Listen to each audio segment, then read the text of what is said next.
Hi, my name is Rosario and this is Nala.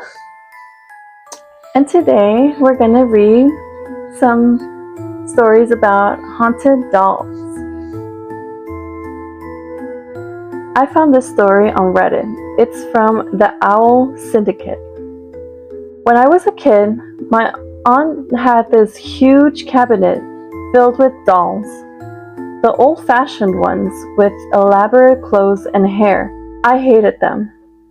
Hated walking down the hallway, and would hide in my cousin's room until someone could walk with me past the doll cabinet.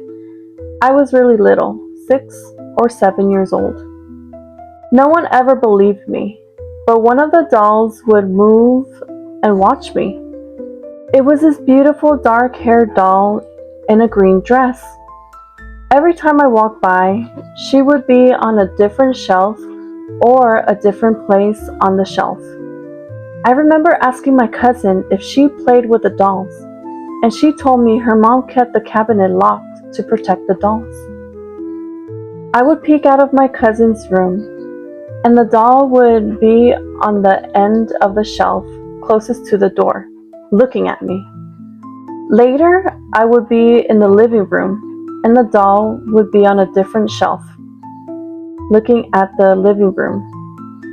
Once I came in from the outside to go to the bathroom, and the doll was on the couch facing the window to the backyard where we were playing. Now, as adults, I know my other cousin and brother were moving the doll to mess with me. But the whole thing has given me a lifelong dislike of dolls. I actually don't like dolls. They scare me also, especially the porcelain dolls. Even though they're pretty, I don't like them. My godmother used to give them to me.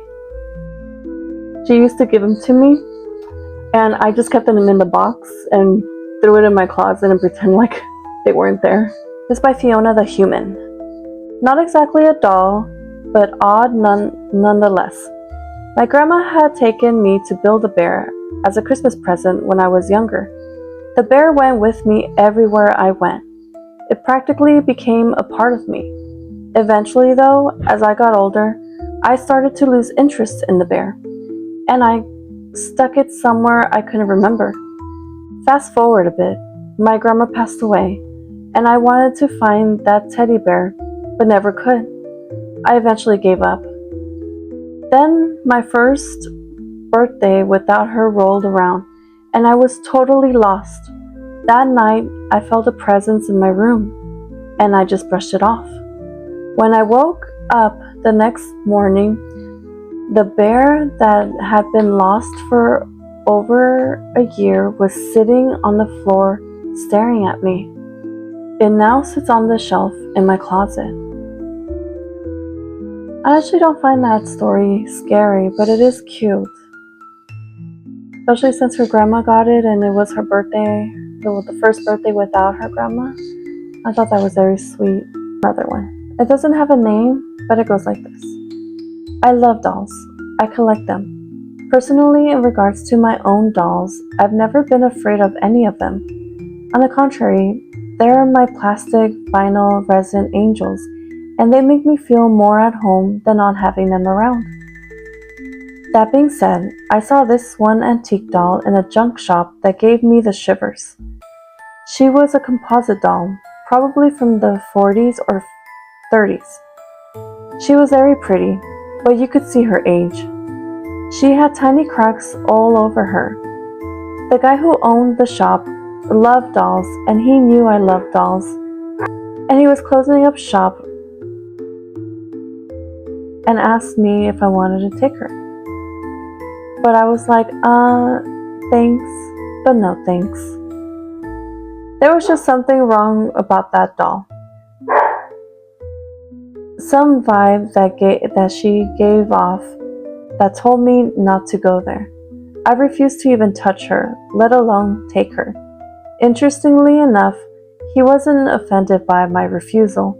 In fact, he seemed to approve my decision to not take her home.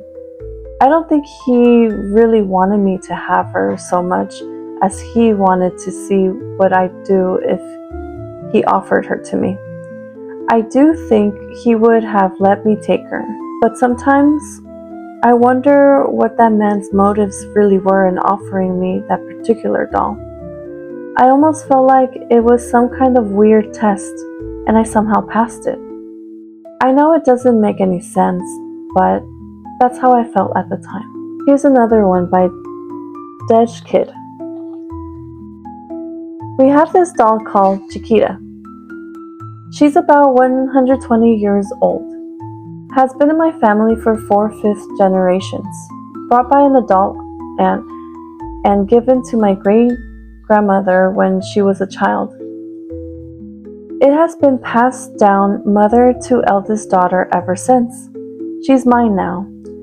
She was made by a master doll maker at the end of the 19th century and came with my family when they moved from Argentina in 1947. She's a joined doll, and the strings that keeps her limbs attached has loosened over the years, so she slips out of position. We used to sit her in a doll rocking chair in a glass display cabinet, and one of my friends absolutely hated her. The weird, creepy thing about her is that whenever this one friend was around, Chiquita would slip, so she looked directly at her. There was always a rational explanation for the movement. Wobbly floorboards, someone knocked the cabinet, gust of wind, whatever. But it was mildly worrying that she would always slip, which was uncommon otherwise, when this one friend was around. And the doll would slip in such a way that she looked directly at this friend. Thank you for joining me, Anala. I hope you guys enjoyed it. It was some short stories about some haunted dolls.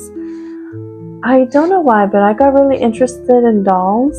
So the next one may be La Isla de las Muñecas, the Island of the Dolls, the one in Xochimilco.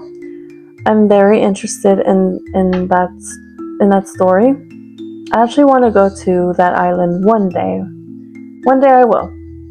And I don't think I'll take... I didn't realize that my microphone wasn't working, so I'm just here blabbing about going to Xochimilco.